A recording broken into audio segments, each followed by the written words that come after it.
So hello everyone, हमारे साथ सृजन अग्रवाल है who have been shortlisted at KPMG and he is currently joined M and A taxation and private equity. He is also my GI 22 students.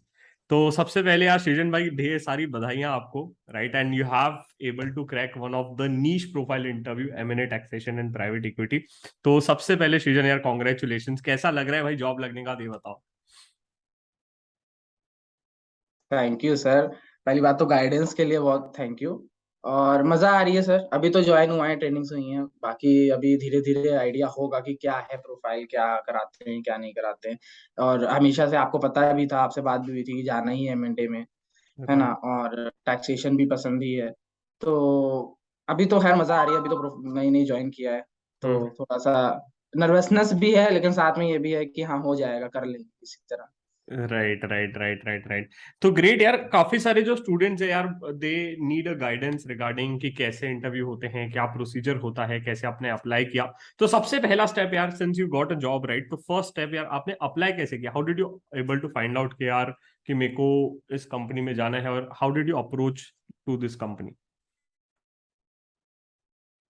तो सबसे पहले तो जैसे ही result आया 15 जुलाई को, तो आई was ready with my draft, जो कि हम लोग को शेयर किए गए थे कि मेल कैसे करना है और क्या नहीं करना है। तो जैसे ही रिजल्ट आया सुबह, तो बहुत वैसे माइंडसेट था कि पार्टी करनी है, अलग से फील अलग थी।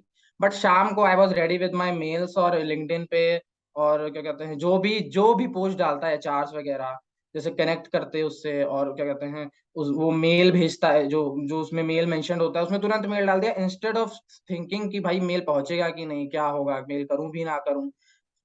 किसी को भी, लाइक जो भी प्रोफाइल मेरे को जानी थी, जाके एमएनडे जानी थी, तो एमएनडे में जितने थे वैल्यूएशंस की, एमएनडे की, टैक्स की, डायरेक्ट टैक्स की, बिग फोर्स की भी, इंडस्ट्री की भी, जितने भी थी, लिंक में तो लिंक्डइन से ही मिली है मेरे को ये जॉब पहली बार। लेकिन आइडिया था कि कैसे मेल्स डालनी है, कोल्ड मेल्स के थ्रू ये केपीएमजी में लगी है। अच्छा अच्छा, got it got it got it. तो one of the thing which other जो ऑडियंस देख रही है, राइट, आपको ये चीज ध्यान में रखनी की कोल्ड मेल आपको भेजते आना चाहिए, राइट? कैसे भेजना है, कैसे अप्रोच करना है, इस पे हम एक अलग से सेशन लेंगे। But this is something which you should be aware of कि कोल्ड मेल एक वन ऑफ द जरिया है, one of the way where you can get a job, right? काफी लोगों को लगता है सृजन भाई यार कि सिर्फ रेफरेंस ही चाहिए, बगैर रेफरेंस के दुनिया में जॉब नहीं मिलती। ऐसा कुछ भी नहीं है। रेफरेंसेस के अलावा भी है यार, काफी सारे तरीके हैं, right? Only the thing is you need to be थोड़ा सा आपको रेस में है ना आगे दौड़ना पड़ता है, right, which you should be remembering around. और आपको अप्लाई करते रहना है, दैट इज समथिंग विच सृजन ने भी किया और उस वजह से उसको जॉब लग गई यार, काफी अच्छा लगा। नेक्स्ट, ये होने के बाद आपके कितने राउंड्स हुए? How many rounds of interview were there? Sir mainly मेरे 3 राउंड्स हुए थे। पहला एचआर राउंड, जो कि फोन एक राउंड था। उन्होंने ओके। फोन पे ही पूछ लिया था मेरे से बेसिक चीजें, मेरी इंट्रोडक्शन। फिर अटेम्प्ट पूछा था उन्होंने। फिर उसके बाद उन्होंने आर्टिकलशिप एक ग्रो थ्रू कराना था। तो वो आइडिया था कि वो 1 मिनट के अंदर गो थ्रू करना है, ज्यादा उसमें ज्यादा नहीं बोलना है। और वो गो थ्रू करके उन्होंने तुरंत बोल दिया था कि अगर आप शॉर्टलिस्ट हुए तो आई विल मूव ऑन, आपको मेल आ जाएगा। ओके। तो फॉर्चुनेटली वो मेल आ गया, फिंगर क्रॉस। लेकिन क्या कहते हैं, ऐसे ही पहला राउंड तो एचआर राउंड हुआ था फोनिक पे ही। फिर उसके बाद मेल आने के बाद टेक्निकल राउंड हुआ था, जो कि डायरेक्टर के साथ होता है या फिर मैनेजर के साथ होता है, जिसमें वो लोग ग्रिल करते हैं काफी बेसिक चीजों को लेके, लाइक उनको क्या रिक्वायरमेंट है, उस रिक्वायरमेंट को लेके वो ग्रिल करेंगे। और ओके। तुम्हारी बेसिक आर्टिकलशिप सीवी तो बहुत गो थ्रू करेंगे। दूसरा आखिरी राउंड जो होता है वो पार्टनर राउंड होता है। पार्टनर राउंड में भी लाइक लोग सोचते हैं कि टेक्निकल राउंड के बाद 90% हो गया, पार्टनर नहीं पूछेगा, बट माय पार्टनर राउंड वो 50 मिनट्स के अराउंड चला था। अच्छा। तो लेकिन हाँ, लेकिन उन्होंने उन्होंने काफी कुछ पूछा, काफी ग्रिल किया। लेकिन एक आइडिया, बेसिक आइडिया था कि वो जॉब डिस्क्रिप्शन जो होता है उसी के अराउंड वो रिवॉल्व कराएंगे, कि क्या पूछना है उनको, क्या टैक्स के थ्रू पूछना है, एमएनडे के थ्रू पूछना है, एसएफएम पूछनी है, वो उतना ही रिवॉल्व कराएंगे। तो एमएनडे का मेरे को आइडिया था कि वो क्या पूछेंगे, तो मैंने उस तरह से प्रिपरेशन भी की, और लास्ट में उन्होंने पार्टनर राउंड हो गया था। Great great great. तो जनरली ऑफ कैंपस में if you are applying, right, तो फर्स्ट राउंड जनरली मैं कह रहा हूँ स्क्रीनिंग राउंड रहता है, which is more regarding the HR round. देखते हैं कि आपका प्रोफाइल कितना सूट हो रहा है फॉर दिस रोल, राइट? तो अब इसमें सबसे इंपॉर्टेंट टिप बाकी लोग जो देख रहे हैं उनके लिए भी ध्यान में रखना कि जो रोल है, पहले तो रोल समझो कि कौन से रोल के लिए हायरिंग हो रहा है। Based on that role you are suppose to prepare, and say for example if you are applying for MNA tax, तो थोड़ा बहुत तो एक्सपोजर बताना पड़ेगा कि टैक्सेशन में है, आइडिया बताना पड़ेगा, इंटरेस्ट बताना पड़ेगा, राइट? तो आइदर और should work, right? Second thing, generally इसमें देखते हैं HR as a communication skills is something which HR tests for. Second is basic articleship background, and third your area of interest, मतलब आप कितने एक्साइटेड हो उस रोल के लिए, राइट। तो आई थिंक ये तीन चीजों पे बाकी लोगों को वर्क करना चाहिए। एंड सृजन वाज वेरी कॉन्फिडेंट इनफ कि उन्होंने स्टार्ट ऑफ द सेशन में बोला कि अपने को जाना है भाई एमएनए टैक्स में, तो अपन एमएनए टैक्स के लिए प्रिपेयर कर रहे हैं। तो फर्स्ट राउंड ये हो गया। Srijan, I would also like you to brief about your second and third round यार, कि कैसे इंटरव्यूज हुए, क्या क्वेश्चंस पूछे गए, right. And at the end will also come to how did you prepare and what audience should prepare, जो देख रहे हैं इस वीडियो को, कि उनको कैसे प्रिपेयर करना चाहिए। तो सबसे पहले हम सेकंड राउंड के बारे में बात करते हैं। I would like you to brief around कि क्या क्या क्वेश्चंस पूछे गए थे आपसे, क्या क्या लेवल पे ग्रिलिंग हुई थी, and after that is then you can just tell about how did you prepare एंड कहाँ से प्रिपेयर करना चाहिए बाकी लोगों को। ठीक है सर। सबसे पहले तो टेक्निकल राउंड अगर हम बहुत बेसिक से स्टार्ट करें तो वो इंट्रोडक्शन से स्टार्ट हुआ था। ओके। इंट्रोडक्शन के बाद उन्होंने पूछा था इंट्रोडक्शन, आप वही है कि 1 मिनट के थ्रू ही वो चाहते हैं, वो ज्यादा उसको चाहते नहीं, और मेन वो फोकस करते हैं कि आर्टिकलशिप एक्सपीरियंस को इंट्रोडक्शन में इनकॉर्पोरेट करिए, और majority 70% should be your articleship exposure, क्योंकि वही वो क्वेश्चन उसी से बनाएंगे। और आर्टिकलशिप में ना आप ऐसे, जैसे एक बार जेडी आ जाएगा तो आपको आइडिया हो जाएगा कि वो किस प्रोफाइल में आपको देख रहा है, क्योंकि फ्यूचर में उनको काम तो उसी को कराना है। अगर आप डीटी में इंटरव्यू हो रहा है और आप ऑडिट अपना आर्टिकलशिप बोल रहे हो ना, तो दे विल बी लाइक कि यार कैसे हम इसको आगे का जाके क्या करना है, पुराना तो इसने कर लिया बट आगे ये एमएनडी कैसे करेगा। लाइक मेरा, अगर मेरी बात करें तो मेरा एमएनडी में कोई एक्सपीरियंस नहीं है, एमएनडी मैंने नहीं किया है, टैक्सेशन मैंने बहुत सारी की है। तो मैंने उसको ऐसे प्लेस किया अपनी आर्टिकलशिप को कि first half of the career मेरा ऑडिट था, second half of the career मेरा टैक्सेशन था, जिसकी वजह से मेरे को टैक्सेशन में इंटरेस्ट आया, इस वजह से मेरे को वो आया। तो वो विजिबल था मेरे आर्टिकलशिप एक्सपोजर से जब मैंने इंट्रोडक्शन दिया अपना।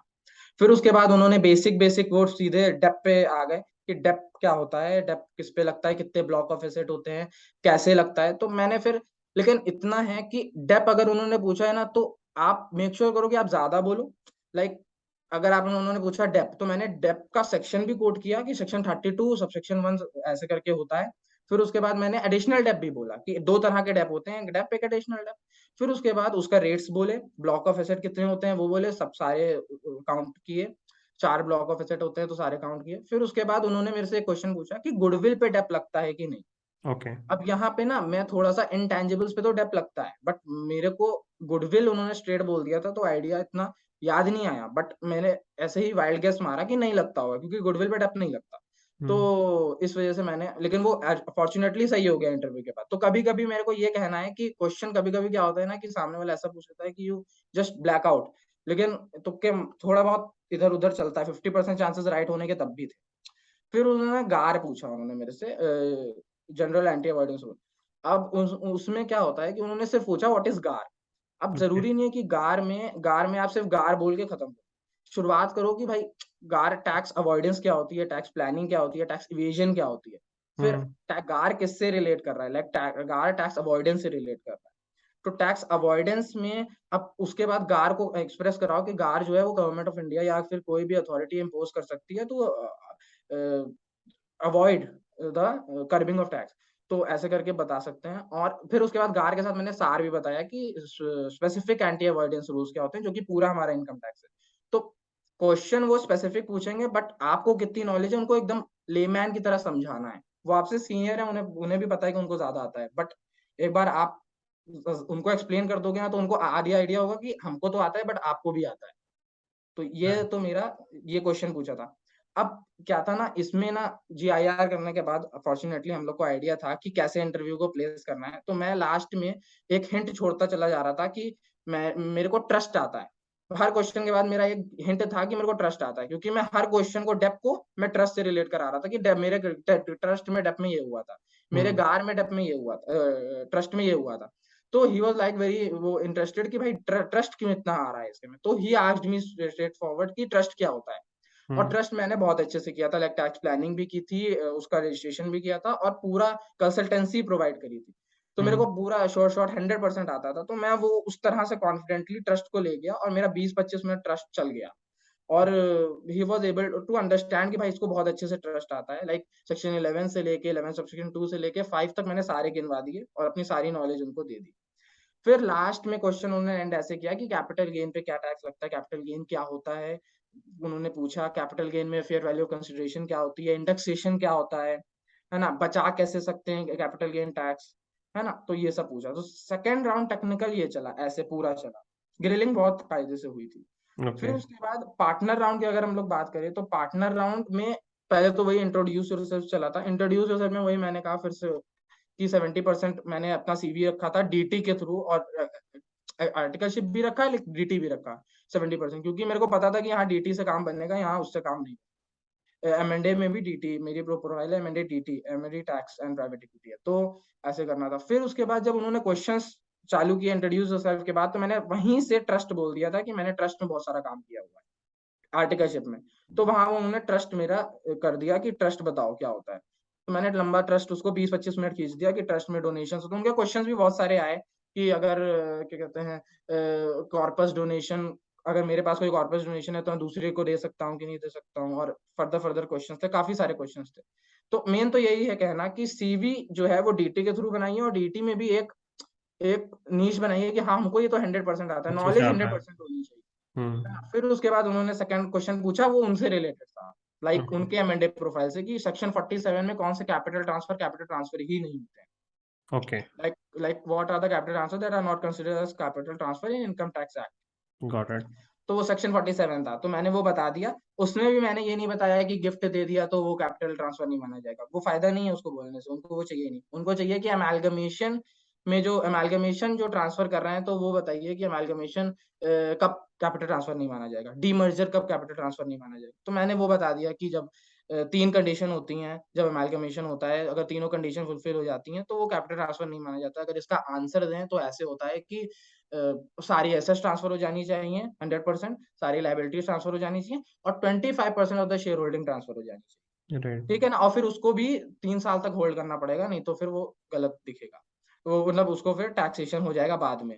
तो ये अमेलगमेशन में उन्होंने ट्रांसफर पूछा, मैंने ये दोनों ट्रांसफर बताए कि इन दोनों ट्रांसफर में ट्रांसफर नहीं माना जाता है। फिर उन्होंने पूछा ऐसा बताओ, ऐसा क्वेश्चन पूछा उन्होंने कि कब ट्रांसफर ट्रांसफर माना जाएगा, मतलब कब ये अमेलगमेशन अमेलगमेशन ही नहीं माना जाएगा इनकम हम्म। टैक्स एक्ट में। अमेलगमेशन तो हुआ और ये कंडीशंस भी फुलफिल हैं, लेकिन अमेलगमेशन नहीं माना जाएगा। तो मैंने उसके 2 कंडीशंस हैं इनकम टैक्स एक्ट में, कि हाई कोर्ट के थ्रू अगर अमेलगमेशन होता है तो नहीं माना जाएगा, और आईबीसी के थ्रू होता है तो मैंने वो भी बता दिया। तो मेन बात ये थी कि मेरे को जेडी आइडिया था कि जेडी में जेडी में एम&ए पूछेंगे और टैक्स ड्यू डिलिजेंस पूछेंगे। तो मेरे ओके। को इतना आइडिया था कि वो क्या पूछने वाले हैं, तो मैंने वो बता दिया। फिर उन्होंने स्लम सेल पूछा। स्लम सेल में भी, अब स्लम सेल में आइडिया था मेरे को स्लम सेल क्या होता है, तो उन्होंने पूछा स्लम सेल क्या होता है और उसके प्रोविजंस बताओ।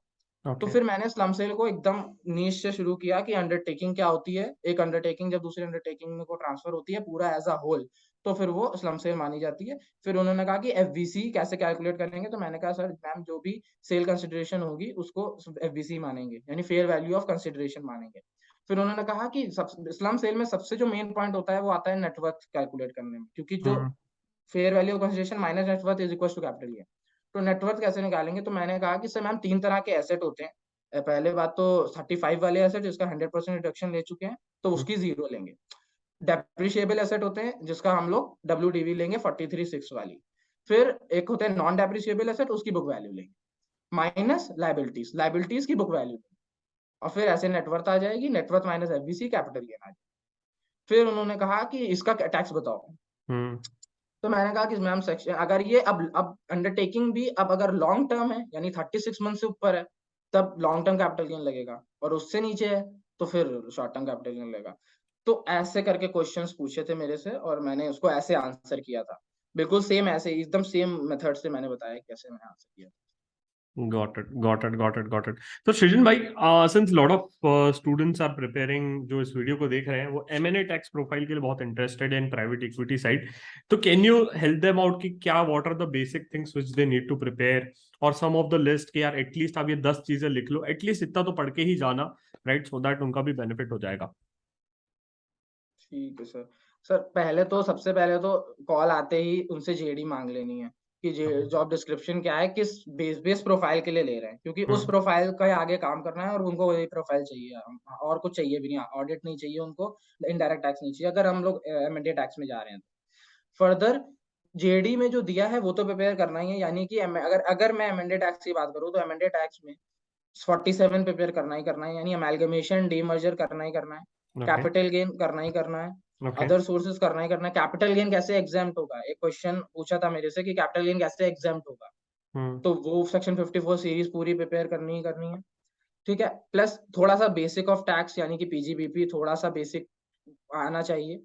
दूसरा ये आना चाहिए कि जैसे स्लम सेल है, स्लम सेल की प्रोविजंस आनी चाहिए कि स्लम सेल में क्या प्रोविजंस है, कैसे हैं। हाँ, ये भी पूछा था मेरे से कि ब्लॉक ऑफ एसेट जब बिकता है तो फिर क्या कहते हैं, क्या वो उसमें कैपिटल गेन आएगा कि नहीं आएगा, और आएगा तो कौन सी कैटेगरी का आएगा, यानी शॉर्ट टर्म की लॉन्ग टर्म। तो हमेशा जब भी ब्लॉक ऑफ एसेट बिकता है या पूरा ब्लॉक बिकेगा तो शॉर्ट टर्म ही आता है।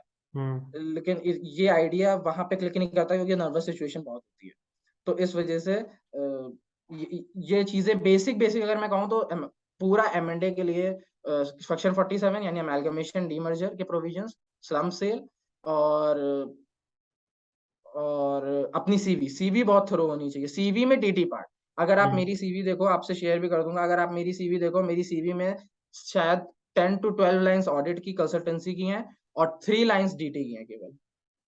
यानी मैंने सिर्फ टैक्स ऑडिट्स किए हैं और असेसमेंट्स में मदद की है, बस असिस्टिंग इन असेसमेंट्स किया है बस। तो सिर्फ 3 लाइंस है, लेकिन फिर भी मेरा हो गया क्योंकि थोड़ा सा उसको आइडिया था, जो भी किया था वो थोरो किया था, थोड़ा आइडिया था कि हाँ क्या पूछेंगे क्या नहीं पूछेंगे, और ऐसे करके पूरा सा इंटरव्यू निकला था। तो मेनली तो यही प्रिपेयर करना है।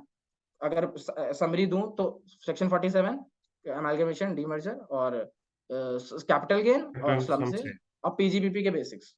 Got it. इसके अलावा डीटी का knowledge and articleship experience is articleship something. Experience बहुत इंपॉर्टेंट है क्योंकि आर्टिकलशिप एक्सपीरियंस से ही वो समझ लेंगे, फिर वो टेक्निकल पे तभी गए थे जब आर्टिकलशिप में एक्सपीरियंस अच्छा था डीटी का।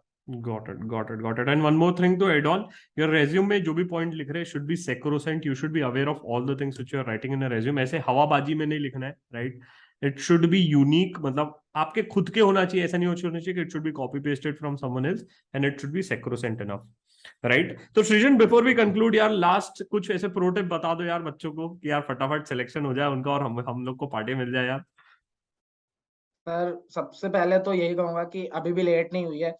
ऑन कैंपस भी बहुत दिक्कतें हैं, ऐसे नहीं है कि ऑन कैंपस भी नहीं है, क्योंकि शॉर्टलिस्टिंग आई है नहीं आई है, जो चाहिए था वो मिला है कि नहीं। ऑफ कैंपस बहुत अपॉर्चुनिटीज हैं इस समय, लेकिन मेक श्योर करो अपनी प्रेजेंस बनाओ लिंक्डइन पे, naukri.com पे, है ना, और भी जो साइट से एजेंट्स के थ्रू अपनी प्रेजेंस बनाओ, और मेक श्योर करो कोल्ड मेल्स भेजो, कॉल्स करो यार। अरे यार तू गाली दे देगा, कोई दिक्कत नहीं है, ठीक है, लेकिन क्या कहते हैं एटलीस्ट लग तो जाएगी, हाँ। एटलीस्ट कुछ ना कुछ तो बढ़ेंगे आगे। 0 से 1 होना is not a bad thing मेरे लिए। तो इसलिए क्या कहते हैं कोल्ड मेल्स भेजो, मेनली कॉल्स आती हैं ठीक है, नहीं आती कोई बात नहीं, है ना, राइट लेकिन ये मत कहो कि हम नहीं कोल्ड मेल्स नहीं भेजेंगे, हमको डर लग रहा है या कुछ भी ऐसा। मेक श्योर करो अपने प्रेजेंस की तरफ ध्यान दो, बाकी तो हो जाते हैं। राइट। सो प्रो टिप ग्रेट तो यही गाइस। है। Yes so great guys, I think काफी सारे इंसाइटफुल एडवाइसेस दे दिए सृजन भाई ने, और सृजन भाई को ढेर सारी बधाइयां, शुभकामनाएं, जल्दी उनकी फर्स्ट सैलरी आएगी और फिर वो हमको पार्टी देने वाले, ऐसा प्रॉमिस किया है उन्होंने। देखते हैं कि अब पार्टी देते हैं कि सब नहीं। मिल रहा है ना, सितंबर में सर दे देंगे। डन डन डन है ना, तो अपन पक्का मीटअप करेंगे। और आपको और कौन से डोमेन का गाइडेंस चाहिए, हेल्प चाहिए, कौन सी कंपनी स्पेसिफिक गाइडेंस चाहिए, जरूर कमेंट सेक्शन में लिख के बताइए। और वीडियो जरूर अच्छा लगा होगा तो यार दोस्तों के साथ शेयर कर दो, लाइक कर दो, और कमेंट सेक्शन में भी आप जरूर अगर क्वेरीज है तो डाल दीजिए। सृजन भाई भी वीडियो को देखते रहेंगे, वो उनको जब भी टाइम मिलेगा वो क्वेरी रिजॉल्व कर देंगे, मेरे पास टाइम रहेगा तो मैं क्वेरी रिजॉल्व कर दूंगा। और वीडियो पसंद आया होगा तो जरूर वीडियो को लाइक कीजिए। Thank you guys, bye bye, and will meet you in next video.